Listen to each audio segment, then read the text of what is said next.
Assalamualaikum warahmatullahi wabarakatuh. Sahabat Rizka Story, sebelum kita mulai, mari bersama bersholawat kepada baginda Nabi Muhammad Shallallahu Alaihi Wasallam.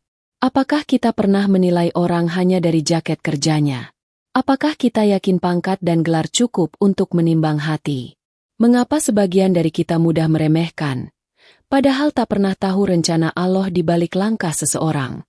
Malam ini ada kisah yang akan mengguncang cara pandang kita. Seorang tukang ojek online, sebuah keberanian di depan rumah sakit, dan takdir yang berputar tanpa aba-aba.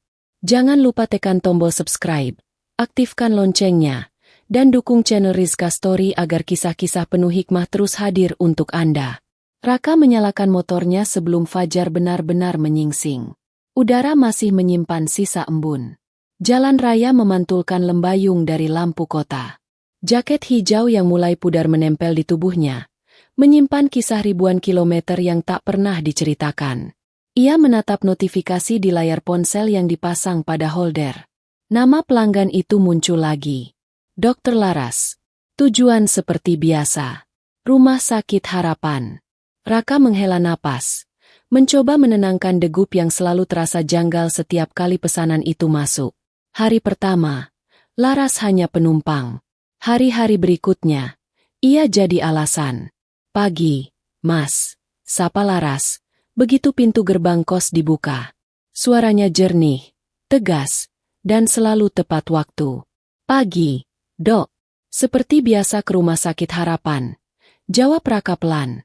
Ya, hari ini saya masuk lebih pagi. Ada operasi di ruang 3. Mereka melaju menembus kota. Di kaca spion kecilnya, Raka menangkap bayangan mata Laras yang menatap jalan lurus, tanpa ragu. Ekspresi itu seperti kompas yang tahu persis kemana hendak melaju. Sementara di dada Raka, ada peta lain yang ia sendiri tak sanggup menamai. Di lampu merah, Raka menepikan motor. Anginnya dingin ya, Dok. Boleh saya pelankan sedikit? Boleh. Yang penting aman. Terima kasih, kata Laras.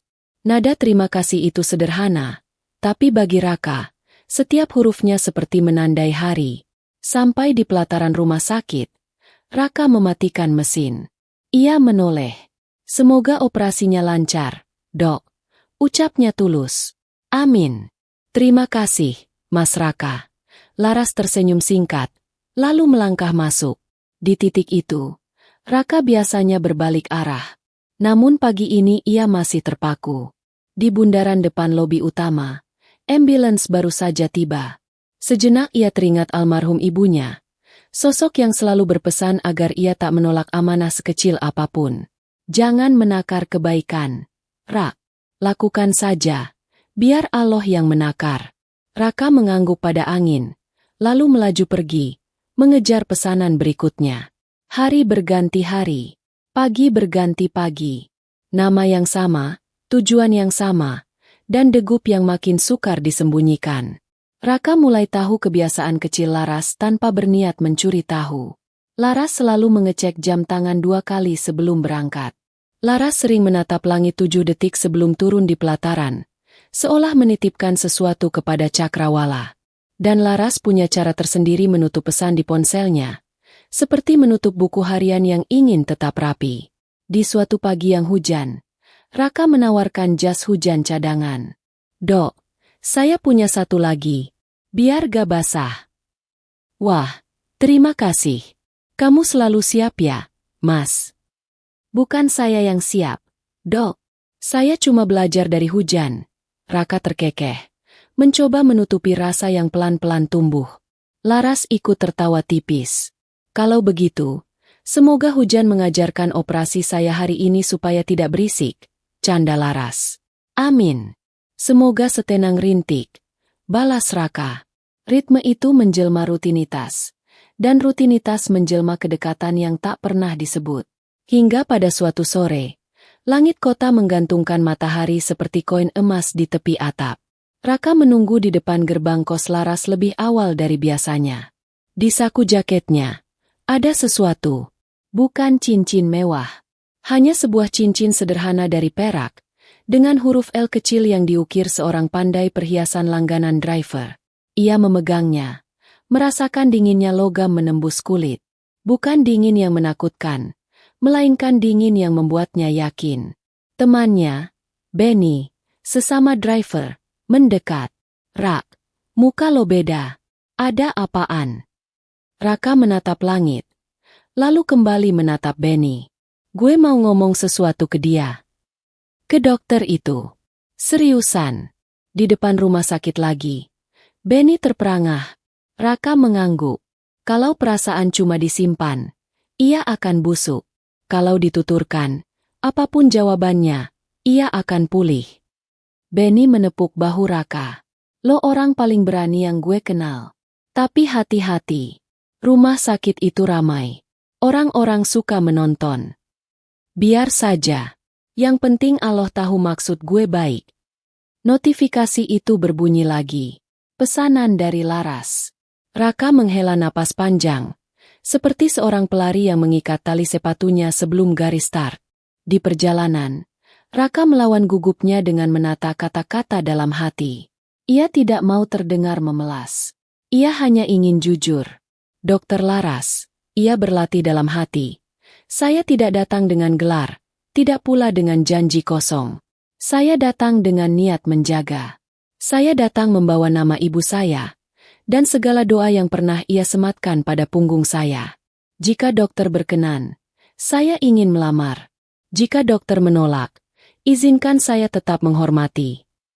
Lampu kota menyalakan satu persatu kedipnya ketika mereka mendekati Rumah Sakit Harapan. Pelataran depan tampak penuh. Perawat berganti shift. Keluarga pasien datang silih berganti membawa buah dan harap. Raka memarkir motornya pelan, memastikan jarak aman. Laras turun, membenarkan letak kerah jas putihnya. Terima kasih, Mas Raka. Saya masuk dulu. Raka menelan ludah. Dok, ada yang ingin saya sampaikan. Laras menoleh, sedikit terkejut. Sekarang, Raka menguatkan suara. Beberapa petugas keamanan melirik. Seorang resepsionis berhenti merapikan buku tamu. Seorang bapak yang menunggu istrinya ikut menoleh.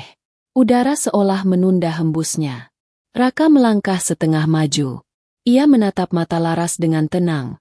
Bukan memohon, bukan menantang. Sejak hari-hari yang kita lalui di jalan, saya belajar banyak tentang tepat waktu, tentang tanggung jawab, dan tentang diam yang bekerja. Dari dokter, saya belajar, rasa hormat itu tidak butuh panggung. Dan hari ini, dengan seluruh rasa hormat, saya ingin menyampaikan sesuatu yang selama ini saya simpan. Laras menahan napas. Mas Raka, saya sedang dikejar waktu. Kalau bisa cepat. Baik, dok. Raka menarik napas, menimbang kata agar tidak jatuh sebagai beban. Saya menyukai dokter. Saya ingin melamar dokter. Kata-kata itu jatuh tanpa musik, tapi cukup untuk membuat pelataran berubah menjadi panggung kecil. Raka tidak berlutut.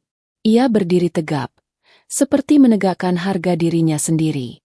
Di sakunya, cincin perak itu berkilat samar, menunggu giliran. Laras memandangi Raka, lama, lalu menurunkan pandangan ke jaket hijau yang pudar, ke helm yang penuh goresan, ke sepatu yang basah oleh sisa hujan. Wajahnya berubah kaku. Mas sedang bercanda, katanya datar. Saya serius, jawab Raka. Saya tidak punya banyak hal, tapi saya punya niat. Laras tersenyum tipis yang bukan senyum. Niat tidak cukup, Mas. Saya seorang dokter. Hidup saya padat, penuh tanggung jawab, dan saya butuh pasangan yang sejalan. Mas itu hanya tukang ojek online. Beberapa orang menggumam lirih. Raka menahan gemetar di ujung jari. Saya memahami, dok, ucapnya pelan, menolak menyerah pada rasa perih. Saya tidak memaksa. Saya hanya mengungkapkan. Laras merapikan jasnya. Jangan mengada-ada di tempat seperti ini. Tolong hormati profesi saya. Justru karena saya hormat, saya memilih tempat yang dokter kenal betul. Di sini, saya ingin jujur. Seorang perawat melewati mereka, berpura-pura tak melihat. Keheningan menebal seperti kabut. Laras mengangkat dagunya. Suaranya meninggi sangat halus. Dengar baik-baik. Cita-cita saya dibangun bertahun-tahun. Sementara kamu bahkan tidak tahu besok dapat berapa. Cari perempuan yang bisa menerima hidup ala kadarnya. Saya bukan itu. Kata-kata itu menyayat tanpa meninggalkan bekas di udara, tapi menoreh sangat dalam di hati. Raka memejamkan mata sekejap, bukan untuk lari, melainkan untuk merapikan cara ia berdiri. Terima kasih, dok, katanya Withar. Jawaban dokter saya terima. Laras melangkah pergi tanpa menoleh. Derap hak sepatunya meninggalkan jejak ritmis di lantai yang mengkilap. Raka bergeming. Ia tidak menangis. Ia menunduk hanya untuk memastikan napasnya masih ada, lalu menatap kembali pintu lobi yang menutup pelan. Di sakunya, cincin perak itu tetap utuh. Benny menghampiri dari kejauhan, ragu-ragu. Rak. Raka tersenyum kecil yang lebih mirip garis lurus. Gue baik-baik saja. Lo mau kemana? Kerja. Setelah ditolak begitu.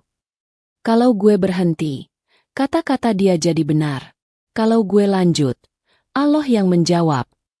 Malam itu, kota seperti menaruh satu bintang lebih dekat ke kepala Raka. Ia pulang, melewati jalan yang sama, lampu yang sama, dan rasa yang tidak lagi sama. Ia belajar menaruh luka di tempat yang tidak mengganggu laju gas. Keesokan paginya, nama yang biasa itu tidak muncul di layar ponselnya. Raka menunggu beberapa menit, lalu mengambil pesanan lain. Ia tahu, ada jarak yang baru saja dibangun, dan ia memilih untuk tidak memaksakan jembatan. Namun hidup, seperti biasa, punya cara mengatur koreografi yang tak terlihat. Di hari ketiga setelah penolakan, pelataran Rumah Sakit Harapan mendadak padat oleh mobil-mobil mewah. Pintu lobi dibuka lebar. Satpam memberi aba-aba dengan gerakan yang lebih rapi dari biasanya. Perawat saling berbisik. Dokter berdiri berbaris rapi di kanan-kiri lorong. Siapa yang datang? Katanya bos tambang batu bara terbesar di Indonesia. Serius? Serius? Raka berhenti di seberang jalan. Helm masih terpasang. Ia tidak berniat turun. Namun satu panggilan masuk dengan nada yang tak bisa ia abaikan. Rak. Suara di seberang berat dan berwibawa. Ayah di depan lobi. Temani ke ruang perawatan. Kita akan dirawat di sana beberapa hari. Raka menatap bayangannya di kaca spion. Baik. Yah. Saya datang. Ia melepas helm pelan-pelan, merapikan jaket, lalu menyeberang. Pelataran seketika menjadi tempat yang ia kenal dan tidak kenal sekaligus. Saat ia melangkah, beberapa satpam yang tadi tegas, kini menundukkan kepala. Direktur rumah sakit menyambut sopan. Seorang pria parubaya dengan sorot mata tajam turun dari mobil dibantu perawat. Wajahnya mengandung lelah orang-orang yang memegang terlalu banyak peta. Raka meraih lengan pria itu, menahan tubuhnya agar seimbang. Ayah pelan-pelan. Pria itu mengangguk. Terima kasih, nak. Bisik-bisik pecah seperti riak. Nama itu menyelinap dari mulut ke mulut. Pak Surya. Orang yang separuh hidupnya menambang batu bara, separuh lainnya menambang kepercayaan. Dan yang berjalan di sisinya, yang menggenggam pergelangan tangannya penuh hormat, adalah tukang ojek online yang kemarin sore ditolak mentah-mentah di tempat yang sama. Laras berdiri di barisan dokter, menatap lurus, berusaha menjadi setenang prosedur. Tapi ketika mata itu bertemu mata Raka, waktu seolah melambat. Raka menundukkan kepala sopan. Tidak ada ejekan. Tidak ada balasan. Hanya salam yang benar-benar salam. Laras merasa lututnya kosong, seperti lantai bergeser sedikit. Di telinganya, ada gema yang bukan suara orang.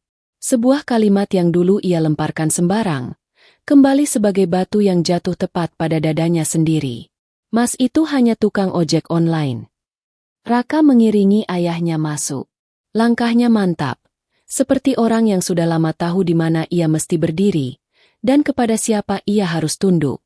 Di balik kaca lobi, kilau lampu memantulkan dua sosok, ayah dan anak, bertumpu pada satu garis yang sama. Di saku jaketnya, Cincin perak dengan huruf L masih menunggu. Tidak untuk dipamerkan. Tidak untuk menjadi senjata. Hanya sebagai penanda bahwa rasa, jika disampaikan baik-baik, tidak pernah sia-sia. Ia akan menemukan tempatnya sendiri, entah hari ini, entah esok, entah hanya di dalam doa. Di koridor, suara roda berangkar beradu dengan langkah sepatu. Direktur rumah sakit berbicara sopan. Pak Surya, ruang VIP sudah disiapkan. Pak Surya mengangguk, lalu menoleh kepada Raka. Kau di sini saja. Temani ayah. Siap, Yah. Laras menelan air liur, merasakan pahit yang tidak bisa ia jelaskan. Ia melangkah setengah maju, seolah hendak menyapa, lalu urung. Ada sesuatu yang runtuh diam-diam di dalam dirinya. Tidak ada yang melihat, kecuali ia sendiri. Pintu ruang VIP terbuka. Raka memegangnya agar tidak berayun keras. Saat pintu itu menutup perlahan, suara pelataran meredup seperti ditarik ke kejauhan. Di luar, Laras berdiri mematung, tangan gemetar halus di sisi jasnya. Ia bukan sedang menatap pangkat atau jabatan siapapun. Ia sedang menatap sebuah cermin yang baru ia sadari ada di hadapannya. Dan kisah ini baru saja mengubah porosnya. Koridor lantai 3 rumah sakit Harapan terasa lebih panjang dari biasanya. Lampu putih di langit-langit memantul di lantai mengkilap, membentuk garis yang seakan menjahit setiap langkah orang yang melintas. Raka berjalan di sisi berangkar, menahan ujung pegangan dengan tenang. Pak Surya berbaring dengan selimut tipis. Napasnya teratur namun berat, seperti seseorang yang baru saja menuruni bukit panjang. Di depan pintu ruang VIP, perawat membuka jalan. Direktur rumah sakit mengarahkan. Seorang dokter senior menunggu dengan papan catatan di tangan, sementara 2 perawat menyiapkan monitor dan infus cadangan. Suasana tertib, namun tegang yang halus terasa seperti embun yang tak tampak. Putra Bapak akan mendampingi di dalam, ujar direktur. Terima kasih, jawab Raka singkat. Matanya mengawasi setiap gerak perawat agar tak ada yang terlewat. Pintu tertutup. Hening yang baru menetes perlahan ke dalam ruangan. Raka membantu perawat memindahkan Pak Surya ke ranjang. Ia tak banyak bicara, hanya memastikan selimut rapat, bantal pas, dan jarum infus tidak menekan kulit. Ayah nyaman, bisiknya. Pak Surya membuka mata sebentar. Nyaman. Kau di sini saja. Baik. Di balik kaca transparan, Laras berdiri tegak dengan map pasien. Tatapannya fokus, namun ada riak halus yang belum padam. Ia mengetuk sekali, lalu membuka pintu. Selamat siang, Pak Surya. Saya Laras, salah satu dokter yang akan memantau kondisi Bapak. Pak Surya mengangguk. Terima kasih, dokter. Laras menoleh sekilas pada Raka. Mas Raka. Raka membalas dengan anggukan sopan. Dokter. Laras menjelaskan rencana penanganan dengan runtut. Suaranya jernih, terukur, seolah setiap kata sudah melewati laboratorium kehati-hatian. Kita akan lakukan serangkaian pemeriksaan. Beberapa parameter perlu distabilkan agar Bapak lebih nyaman. Jika semuanya baik, tindakan lanjutan bisa dipertimbangkan besok pagi. Mohon Bapak istirahat. Makanan akan diatur sesuai kebutuhan. Pak Surya menatap putranya. Raka tersenyum tipis, memberi isyarat bahwa semuanya terkendali. Kalau ayah butuh apa saja, panggil saya, ucap Raka. Tidak usah terlalu tegang. Kau duduk saja, jawab Pak Surya. Tapi yang ia sampaikan sesungguhnya adalah restu. Perawat keluar untuk mengambil berkas tambahan. Laras masih di dalam, mengecek ulang monitor. Raka berdiri di sisi ranjang, menjaga jarak yang pas, tidak terlalu dekat, tidak terlalu jauh. Dokter, kata Raka pelan, kalau ada yang perlu dibantu, beritahu saya. Laras menoleh. Ada jeda 1 detik sebelum ia menjawab. Terima kasih. Detik-detik di ruang VIP berjalan dengan jam yang berbeda. Tidak ada dering ponsel yang berisik. Tidak ada langkah terburu-buru. Hanya suara napas, bunyi mesin yang konsisten, dan suara kain selimut yang berubah posisi. Di sela-sela itu, Ingatan Raka menyelinap seperti angin malam yang pernah ia kenal. Ia teringat pagi kemarin yang senyap di pelataran. Kata-kata Laras yang tegas seperti pisau bedah, dingin dan bersih. Ia memegang kembali rasa itu di dalam dirinya, lalu menaruhnya di laci paling dalam. Ada hal yang lebih penting hari ini, pikirnya. Ada ayah yang harus dirawat. Ada manusia yang harus dijaga. Laras menulis beberapa catatan. Raka sempat melihat huruf-hurufnya yang rapi, lurus, seperti garis yang selalu tahu arah. Saat Laras menutup map, ia mengangkat wajah. Mas Raka. Ya, dokter. Jika Bapak merasakan nyeri di dada yang menjalar ke lengan kiri atau rahang, atau tiba-tiba sesak, tolong tekan tombol ini. Tim kami akan segera masuk. Siap. Suara siap itu bukan gaya militer, melainkan disiplin yang tumbuh dari kebiasaan hidup di jalan. Raka terbiasa membaca sinyal sebelum ia berbelok, terbiasa membagi jarak, memprediksi laju, dan menilai cuaca hanya dari bau udara. Di ruangan ini, keterampilan itu berubah wujud menjadi ketenangan yang tidak mencolok. Laras hendak melangkah pergi. Tiba-tiba langkahnya berhenti. Ada sesuatu yang ingin ia katakan, namun bibirnya ragu, seolah kata-kata itu belum menemukan jalan pulang. Mas Raka, ujarnya perlahan. Raka menoleh. Ya. Saya akan sering masuk ke ruangan ini. Bapak berada di bawah pengawasan kami. Saya percaya. Terima kasih. Laras keluar. Pintu tertutup kembali. Raka menarik napas panjang yang tidak ingin didengar siapapun. Ia duduk di sofa kecil di sudut ruangan, punggung tegak, tangan terlipat di pangkuan. Ia bukan pemilik ruangan ini, tetapi ia menjaga seakan-akan ia hanya numpang lewat di dunia dan setiap numpang lewat harus sopan. Pak Surya menatap langit-langit. Kau masih menyimpan cincin itu? Raka diam sejenak. Ia tidak bertanya dari mana ayahnya tahu. Masih, jawabnya pelan. Untuk siapa? Tanya Pak Surya. Nada suaranya tenang, bukan interogasi. Untuk sebuah kejujuran yang pernah saya ucapkan, kata Raka. Kalau begitu, simpan baik-baik. Tidak semua kejujuran harus berubah menjadi milik orang lain. Kadang cukup menjadi penanda bahwa kau pernah berani. Raka menunduk, merasakan kalimat itu turun tanpa menimbulkan luka. Baik, ya. Waktu mengalir. Perawat datang dan pergi, memeriksa tanda-tanda vital, mengganti cairan, mencatat hasil.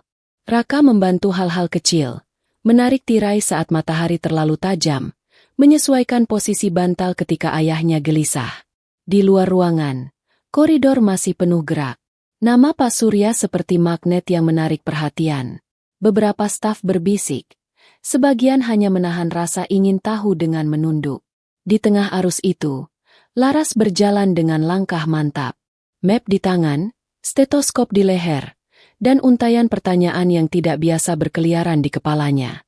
Dalam hati, ia mengulang-ulang momen di pelataran beberapa hari lalu. Kata-katanya, intonasinya, cara ia menegakkan dagu. Ia mengingat jaket hijau pudar itu. Mengingat helm dengan goresan. Mengingat tatapan Raka yang tidak marah. Hanya sangat jujur. Malam merapat. Kota menyalakan lampu-lampu tinggi. Rumah sakit meredupkan sebagian pencahayaan. Membiarkan ruangan-ruangan VIP tetap terang dengan cahaya yang lebih hangat. Laras kembali memeriksa. Ia mengetuk. Lalu masuk. Bagaimana, Pak? Ada keluhan? Tanya Laras. Sudah lebih enak, jawab Pak Surya. Alhamdulillah, ucap Laras lirih. Lalu menambahkan. Maaf, Pak. Semoga Allah memudahkan. Pak Surya menoleh ringan. Amin. Raka berdiri. Dokter, terima kasih. Laras mengangguk. Tugas kami. Lalu ia menatap Raka sesaat lebih lama dari seharusnya. Mas Raka. Ya. Besok pagi kami akan melakukan evaluasi besar. Jika Bapak puasa sejak jam 2 dini hari, hasilnya akan lebih jelas. Baik. Saya atur. Kalau butuh apa-apa, tekan tombol. Siap. Laras berbalik. namun tangannya masih memegang gagang pintu. Kali ini ia tidak keluar. Ia menoleh setengah, seolah ada pertarungan kecil dalam dirinya yang harus diselesaikan di sini, bukan di tempat lain. Saya ingin mengatakan sesuatu. Raka menunggu. Laras menelan pelan. Tentang hari itu.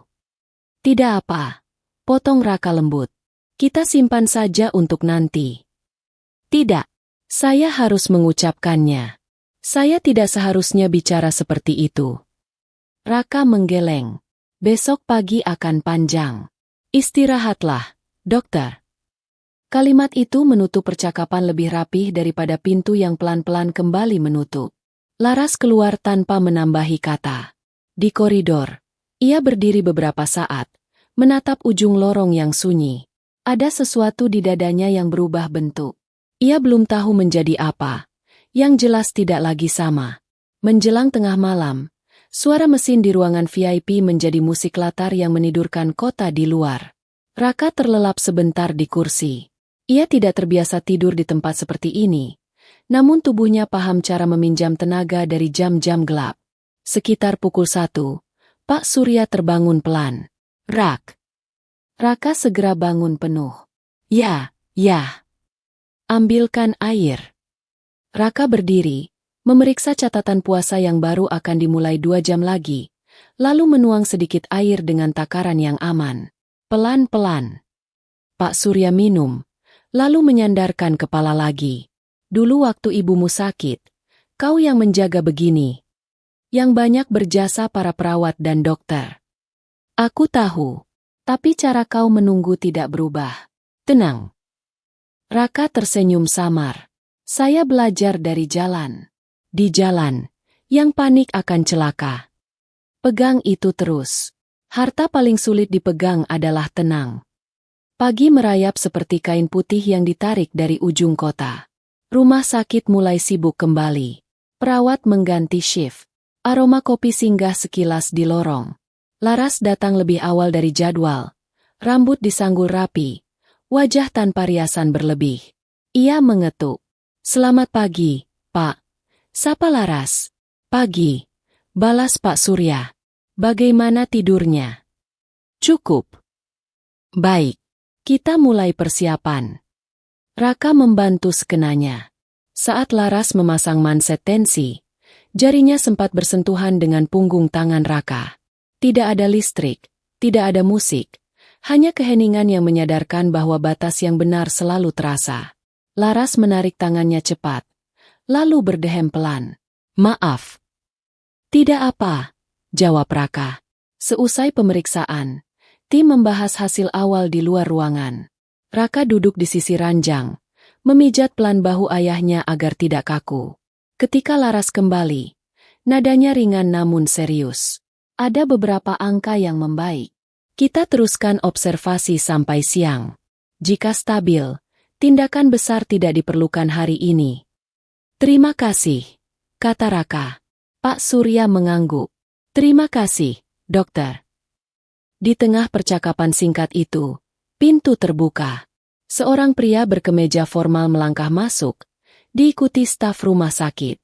Ia menunduk hormat pada Pak Surya, lalu pada Raka. Pak, ada berkas tambang yang perlu tanda tangan Bapak. Mohon maaf mengganggu, ujarnya hati-hati. Pak Surya melirik Raka. Taruh dulu di meja, kata Raka. Nanti saya atur waktunya. Baik, Mas. Laras memperhatikan bagaimana orang-orang itu memandang Raka. Ada takzim yang tidak dibuat-buat. Bukan karena jas mewah atau lencana, bukan karena suara keras, melainkan karena cara berdiri yang tidak meminta panggung. Dalam satu kilatan, Laras tahu, ia sedang melihat sesuatu yang kemarin tidak ia lihat. Setelah staf itu keluar, Laras berkata lirih, hampir seperti bicara kepada dirinya sendiri. Dunia ini aneh. Ada orang yang tampak kecil di luar, namun di ruang sempit seperti ini, justru menjadi pusat keseimbangan. Raka menatap monitor. Yang besar dan yang kecil sering hanya soal tempat kita berdiri. Laras menatapnya sesaat. Mungkin. Siang bergerak pelan. Hasil evaluasi datang satu persatu. Wajah Tim sedikit mengendur. Tanda kabar yang cukup baik. Laras mencatat, menandai, mengulang. Ia terlihat betul-betul berada di tempatnya. Dan Raka menghargai itu dengan cara yang tidak bersuara. Menjelang sore, langit menebarkan cahaya hangat melalui kaca besar di ujung koridor. Laras kembali. Kali ini tanpa map. Hanya dirinya sendiri yang masuk. Pak Surya, kondisi Bapak stabil. Kita lanjutkan perawatan konservatif. Besok kita evaluasi lagi. Terima kasih, dokter. Ucap Pak Surya. Sama-sama. Laras menoleh pada Raka. Ada jeda, lagi-lagi jeda. Tetapi kali ini jeda itu seperti jembatan. Mas Raka. Ya. Saya akan bilang sesuatu, dan saya tidak minta balasan. Raka tidak menyela. Saya salah. Raka menatap lantai sejenak, lalu kembali menatap Laras. Terima kasih sudah mengatakannya. Saya tidak tahu harus memperbaiki dari mana. Yang jelas, saya belajar hari ini. Belajar tidak perlu saksi. Cukup Allah yang tahu. Kata Allah meluncur dari bibir Raka seperti air yang kembali ke sungainya. Laras menunduk, merasakan kalimat itu menyejukkan sesuatu yang tadi siang masih panas. Kalau begitu, izinkan saya belajar bekerja lebih baik hari ini, katanya. Itu yang paling penting. Baik. Laras bergerak menuju pintu. Tangannya menyentuh gagang, lalu berhenti sekali lagi. Ia menoleh. Mas Raka. Ya. Jika suatu hari nanti saya diizinkan meminta kesempatan untuk minta maaf dengan cara yang lebih layak, saya akan datang. Raka mengangguk. Pintu hidup saya tidak selalu terkunci. Kadang hanya ditutup pelan agar angin tidak masuk. Laras tersenyum sangat tipis. Saya mengerti. Ia keluar. Pintu menutup lembut, tanpa bunyi yang tajam. Di dalam ruangan, udara seolah menjadi lebih ringan. Pak Surya menatap putranya dengan mata yang berkilat. Kau berbicara seperti ibumu, katanya. Raka tertawa pelan. Ibuku selalu memberi contoh. Dan kau menyimpannya. Seadanya. Cukup. Seadanya yang terus diulang. Lama-lama menjadi sepenuhnya. Sore turun sepenuhnya. Menyelubungi gedung rumah sakit dengan cahaya yang menenangkan. Di pelataran, orang-orang pulang dan datang. Seperti gelombang yang tidak pernah sepenuhnya pergi. Di lantai 3, di satu ruangan VIP, seorang ayah beristirahat. Seorang putra berjaga, dan seorang dokter berjalan di lorong dengan hati yang baru. Kota di luar tidak tahu bahwa di ruangan itu, arah beberapa nasib telah bergeser beberapa derajat. Tidak ada kembang api, tidak ada pengumuman. Hanya langkah yang lebih pelan, tatap yang lebih lembut, dan cara bicara yang lebih jernih. Raka berdiri di dekat jendela, menatap matahari terakhir yang memudar. Ia merogoh saku jaket dan menyentuh cincin perak dengan huruf kecil yang dulu ia pesan. Didinginkan oleh waktu, dipanaskan oleh doa, cincin itu kini terasa seperti kompas. Bukan untuk menunjuk seseorang, melainkan untuk menunjukkan cara berdiri yang benar. Malam nanti mungkin akan panjang. Besok mungkin akan sama melelahkannya. Tapi hari ini, satu hal telah berubah tempat. Luka tidak lagi duduk di kursi depan. Ia dipindahkan ke belakang, tetap ada, namun tidak lagi memegang kemudi. Dan di luar sana, tanpa ia minta, takdir seperti sedang mengangkat satu bab lagi untuk dibuka. Bab yang akan memindahkan panggung dari lorong VIP ke halaman yang lebih terang. Bab yang akan mempertemukan kata-kata dengan akibatnya. Bab yang akan menimbang ulang siapa yang sesungguhnya kuat, dan siapa yang sesungguhnya rapuh. Semua itu menunggu di tikungan waktu yang sangat dekat. Raka merapikan selimut ayahnya, mematikan lampu utama, menyisakan lampu tidur yang hangat. Ia duduk kembali, punggung tegak, mata terjaga. Di kota yang meredup, suara mesin monitor menjadi saksi bahwa kadang-kadang, cara paling berani untuk maju adalah tetap tinggal di tempat, menjaga yang dipercayakan, dan menunggu isyarat yang tepat. Malam di rumah sakit terasa lebih panjang dari biasanya. Lampu lorong redup, menyisakan cahaya temaram yang membuat bayangan panjang menempel di dinding. Raka duduk di kursi kecil di samping ranjang ayahnya. Wajahnya teduh, mata tetap terjaga, meski tubuhnya sebenarnya lelah. Suara monitor detak jantung menjadi musik latar yang monoton. Kadang jarum infus menetes pelan, mengisi keheningan dengan ritme yang tak pernah salah. Raka menatap layar monitor, lalu menoleh pada ayahnya yang tertidur dengan napas lebih tenang. Pikirannya melayang. Ia teringat kembali kata-kata kasar yang pernah Laras ucapkan di pelataran rumah sakit. Ia ingat tatapan meremehkan orang-orang yang menyaksikan. Luka itu memang masih ada, namun malam ini terasa berbeda. Luka itu tidak lagi panas, tapi menjadi dingin, seperti bekas luka yang hanya tinggal bekas. Di koridor, langkah sepatu terdengar mendekat. Suara itu khas, berirama, tidak tergesa tapi mantap. Raka tahu, itu suara Laras. Pintu diketuk pelan, lalu terbuka. "Selamat malam, Pak Surya," sapa Laras lembut.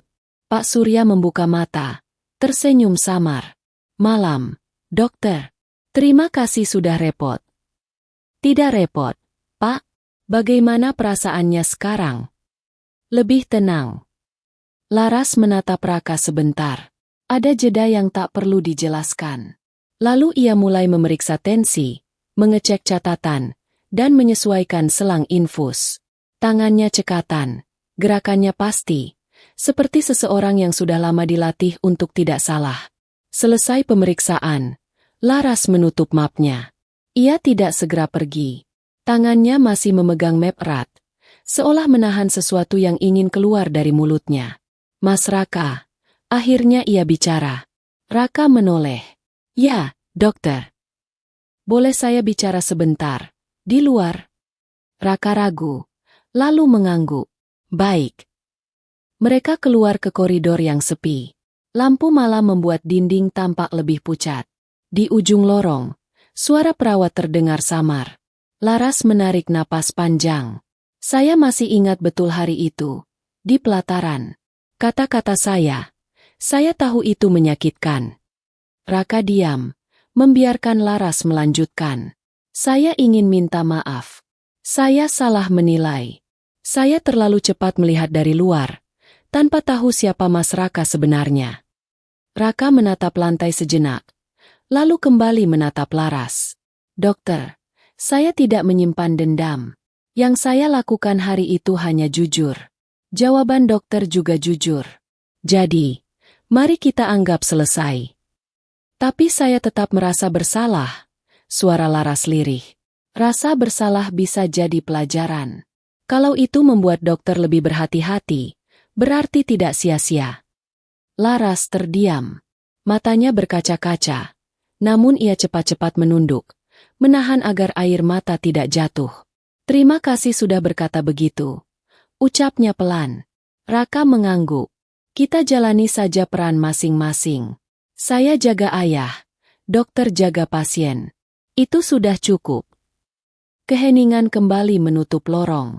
Hanya ada suara langkah perawat dari kejauhan. Laras akhirnya melangkah pergi, meninggalkan Raka yang masih berdiri di tempat. Dalam hati, Laras tahu satu hal, penyesalan itu nyata, dan tak bisa dihapus hanya dengan kata maaf. Namun ia berjanji, mulai malam itu, ia tidak akan lagi menilai seseorang dari penampilan atau pekerjaannya semata. Raka kembali masuk ruangan. Ia melihat ayahnya masih tertidur. Dengan pelan ia duduk, lalu memejamkan mata sejenak. Dalam hatinya, ia berbisik, semoga Allah menjaga setiap langkah, dan menguatkan hati yang sedang belajar menerima. Malam semakin larut, tapi justru di kegelapan itu, cahaya kecil mulai tumbuh di hati seseorang. Pagi datang dengan langkah perlahan. Cahaya matahari menembus jendela besar ruang VIP, menyapu tirai putih dan lantai mengkilap. Suara perawat yang bergantian shift menambah ritme baru. Raka sudah bangun sejak subuh, membasuh wajahnya di kamar mandi kecil, lalu kembali duduk di samping ranjang ayahnya. Pak Surya tampak lebih segar. Wajahnya yang semalam pucat kini mulai berwarna. Ia menoleh pada putranya. "Rak." Suaranya pelan. "Ya, ya. Terima kasih sudah berjaga semalaman. Kau tidak tidur ya?" Sedikit. Yah. Yang penting ayah tenang. Pak Surya tersenyum tipis. Kau seperti ibumu. Waktu ia sakit dulu, kau juga begini. Setia menemani. Raka hanya diam, menatap ayahnya dengan mata yang penuh hormat.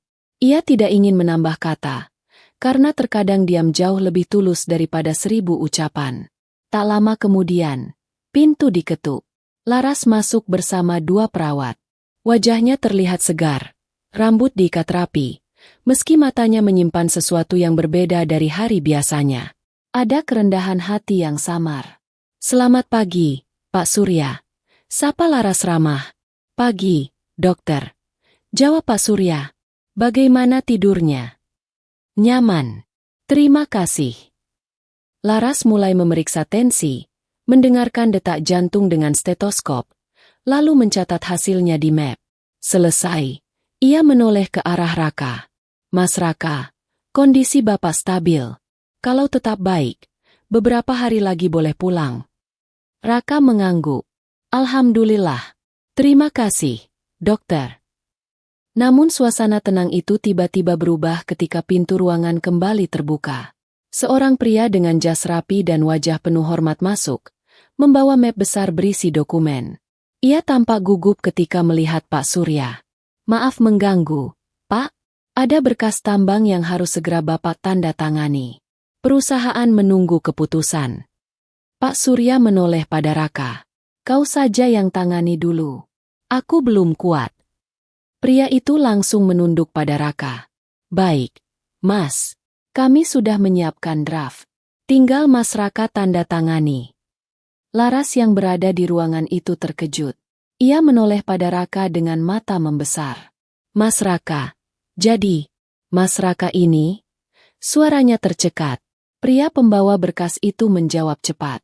Mas Raka adalah putra tunggal Pak Surya, pewaris utama perusahaan tambang batu bara terbesar di Indonesia. Semua keputusan besar biasanya lewat Mas Raka dulu. Ruangan seketika hening. Perawat menunduk, mencoba menyembunyikan keterkejutan mereka. Laras terdiam, map di tangannya hampir terlepas. Wajahnya memucat, napasnya memburu. Ia teringat jelas hari saat ia menolak dan menghina Raka di pelataran rumah sakit. Semua kata-katanya kini kembali menghantam dirinya sendiri. Raka menandatangani berkas dengan tenang, lalu mengembalikannya. Tolong urus detailnya. Jangan ganggu ayah untuk hal kecil. Baik, Mas. Jawab pria itu penuh hormat sebelum keluar. Laras masih berdiri kaku. Tangannya gemetar memegang map pasien. Tatapannya berusaha mencari kata, tapi yang keluar hanya bisikan lirih. Mas Raka, saya benar-benar tidak menyangka. Raka menoleh pelan. Matanya teduh tapi dingin. Tidak perlu kaget, dokter. Saya masih orang yang sama. Sama seperti hari itu ketika saya melamar dengan niat tulus. Dan sama seperti hari ini ketika saya menjaga ayah saya. Hanya saja, kali ini dokter melihat sisi lain yang dulu tidak dokter pedulikan. Laras menunduk. Pipinya panas oleh rasa malu. Penyesalan itu begitu nyata. Menekan dadanya hingga hampir sesak.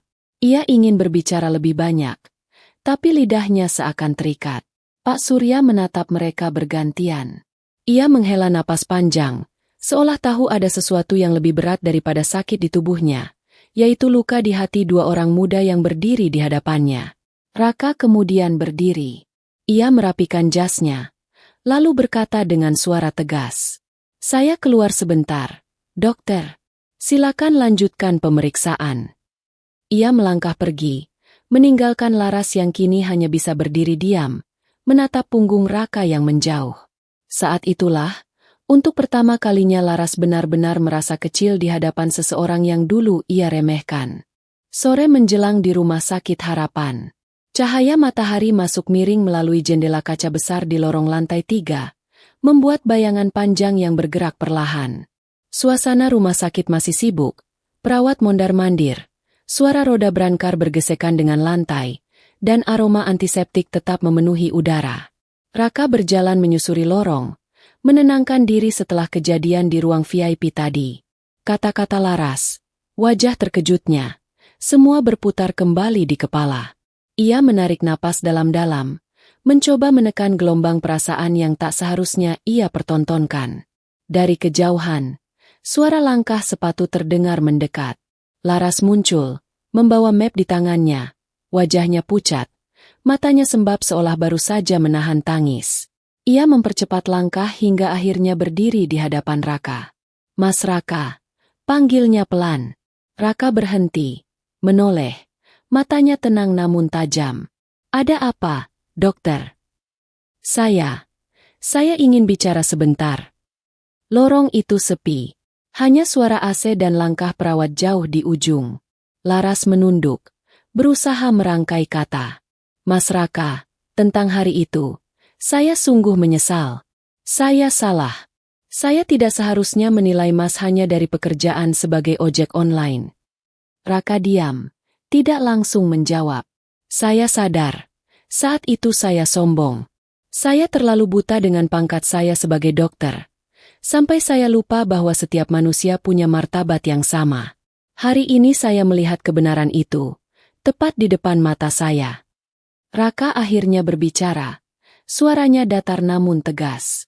"Dokter, hari itu saya hanya mengutarakan niat tulus. Saya tidak punya apa-apa selain keberanian."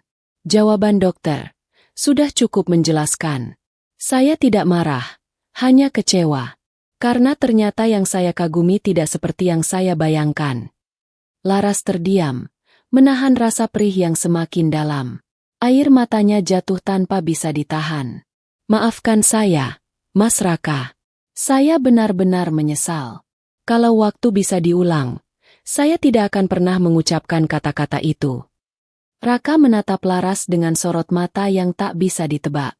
Ada luka lama yang kembali terbuka. Namun ia berusaha menahannya agar tidak keluar sebagai amarah. "Waktu tidak bisa diulang, dokter. Yang bisa kita lakukan hanya belajar darinya.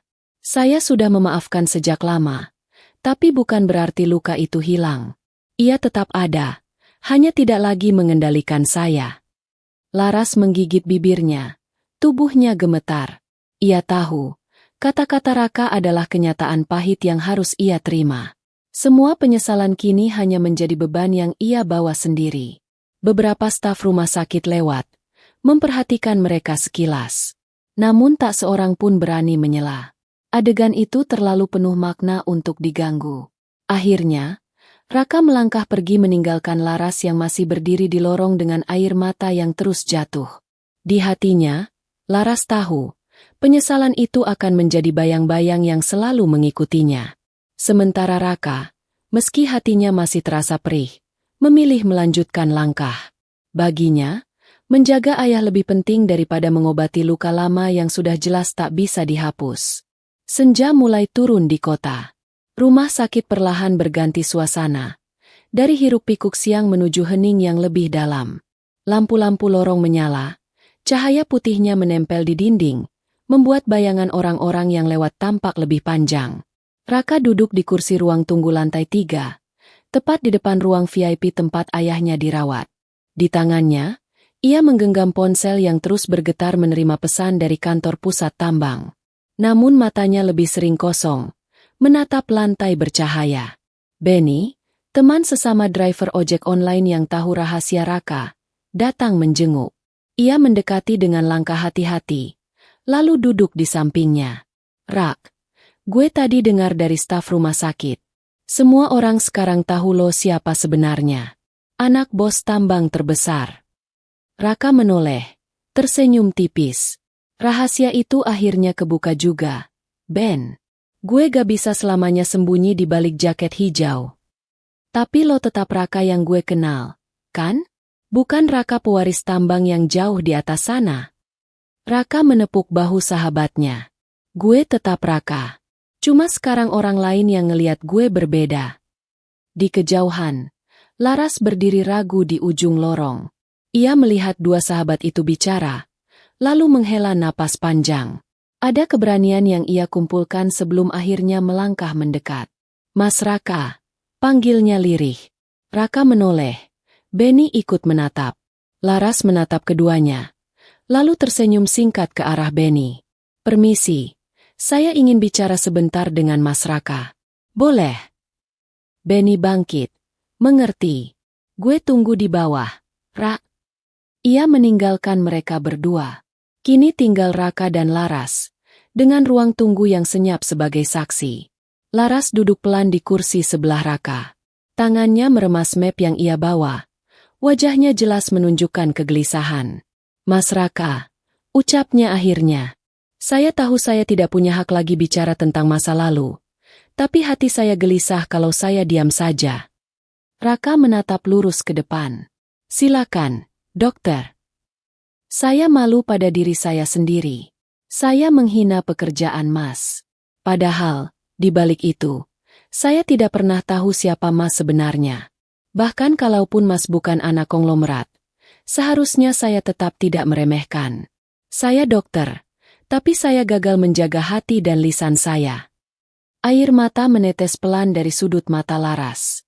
Ia buru-buru menghapusnya, tapi suaranya tetap bergetar. Setiap malam, kata-kata saya di pelataran rumah sakit itu terus terulang di kepala saya. Dan setiap kali saya melihat Mas sekarang, saya merasa semakin kecil. Raka akhirnya menoleh. Sorot matanya tajam namun teduh. Dokter, penyesalan itu tanda masih ada hati. Tapi jangan biarkan penyesalan berubah jadi belenggu.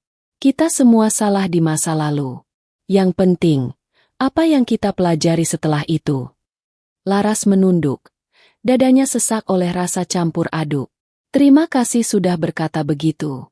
Saya tahu, luka itu tetap ada. Tapi saya berharap, suatu hari, saya bisa benar-benar membuktikan kalau saya sudah berubah. Raka menarik napas panjang, lalu berdiri. Waktu yang akan membuktikan, dokter. Bukan kata-kata. Ia melangkah pergi, kembali masuk ruang VIP. Meninggalkan Laras yang masih duduk di kursi tunggu dengan air mata yang menetes tanpa henti. Senja di luar semakin meredup. Lampu jalan mulai menyala. Seolah ikut menjadi saksi bahwa roda kehidupan memang selalu berputar. Hari ini, orang yang pernah dihina justru berdiri lebih tinggi. Sementara orang yang pernah meremehkan belajar arti kerendahan hati dari luka yang ia buat sendiri. Malam menutup kota dengan selimut gelap yang tenang. Rumah sakit Harapan sudah lebih sepi. Lorong-lorong hanya dilintasi perawat jaga malam. Suara langkah mereka bergaung samar di balik dinding. Lampu redup ruang VIP menerangi wajah Pak Surya yang sudah lebih tenang. Sementara Raka duduk di kursi samping ranjang, menatap ayahnya dengan mata yang penuh doa. Ketukan pelan terdengar di pintu. Raka bangkit, membukanya. Laras berdiri di depan. Wajahnya pucat, matanya sembab. Tangannya menggenggam erat map kosong, seolah menjadi satu-satunya pegangan yang tersisa. Mas Raka, boleh saya bicara? Tanyanya lirih. Raka terdiam sejenak, lalu mengangguk. Mereka berjalan keluar, menuju taman kecil rumah sakit yang diterangi lampu jalan. Udara malam sejuk, pohon-pohon bergoyang pelan. Suara jangkrik samar-samar terdengar. Di bawah cahaya lampu taman, Laras berhenti. Menatap tanah sebelum akhirnya mendongak. Mas Raka, saya tidak tahu harus mulai dari mana. Hati saya berat sekali. Sejak hari itu, setiap malam saya merasa dihantui kata-kata saya sendiri. Saya sadar, saya sudah melukai orang yang tulus. Air matanya jatuh lagi. Ia mencoba menahannya, tapi justru semakin deras. Saya menolak lamaran Mas dengan hinaan. Saya meremehkan pekerjaan Mas. Dan hari ini, saya melihat kenyataan bahwa Mas adalah putra seorang yang dihormati banyak orang. Rasanya dunia menampar saya berkali-kali. Saya malu. Mas. Saya menyesal. Raka menatapnya dalam diam. Hening sesaat. Hanya angin malam yang lewat di antara mereka. Lalu ia bicara dengan suara tegas namun lembut. Dokter. Hidup tidak bisa diukur hanya dari profesi atau jabatan. Saya tidak marah pada jawaban dokter waktu itu. Tapi saya belajar. Belajar bahwa tidak semua orang bisa melihat hati sebelum menilai penampilan. Itu pelajaran berharga untuk saya. Laras terisak. Kalau saja waktu bisa diputar ulang. Raka menggeleng. Tidak ada yang bisa memutar waktu. Yang ada hanya hari ini, Dan bagaimana kita melangkah besok? Saya sudah memaafkan, tapi luka itu tetap ada. Luka itu yang mengingatkan saya untuk lebih kuat. Laras menunduk. Bahunya bergetar. Mas Raka, saya mohon, beri saya kesempatan untuk menebus semua kesalahan saya. Saya tidak ingin menyesal seumur hidup. Raka menatapnya tajam, lalu tersenyum tipis. Kesempatan bukan sesuatu yang bisa diminta. Kesempatan datang ketika Allah mengizinkan. Kalau memang waktunya tiba, pasti jalannya akan terbuka. Kalau tidak, jadikan saja penyesalan itu pengingat untuk tidak mengulangi kesalahan yang sama. Kata-kata itu menusuk ke hati Laras. Ia menangis tanpa suara, hanya air mata yang mengalir deras di pipinya. Raka menoleh pada langit, bintang-bintang bertaburan, seolah ikut menjadi saksi malam itu. Aku pernah datang padamu dengan niat tulus, dokter, ucap Raka akhirnya. Tapi waktu itu, hatimu memilih menolaknya. Hari ini aku datang bukan untuk mengulang itu, melainkan untuk menjaga ayahku. Biarlah takdir yang menentukan bagaimana akhir cerita ini. Laras terdiam, matanya merah, dadanya sesak. Ia tahu, penyesalannya datang terlambat. Ia telah kehilangan kesempatan yang pernah datang dengan cara yang paling sederhana, tapi paling tulus. Raka melangkah pergi, kembali menuju ruang VIP. Laras tertinggal di taman, bersandar pada kursi panjang, menangis dalam diam. Ia sadar, takdir telah berbalik. Orang yang pernah ia hina kini berdiri tegak dengan martabat yang tak tergoyahkan, sementara dirinya harus belajar menerima pahitnya penyesalan. Malam itu, rumah sakit tetap sibuk dengan kehidupan yang terus berjalan.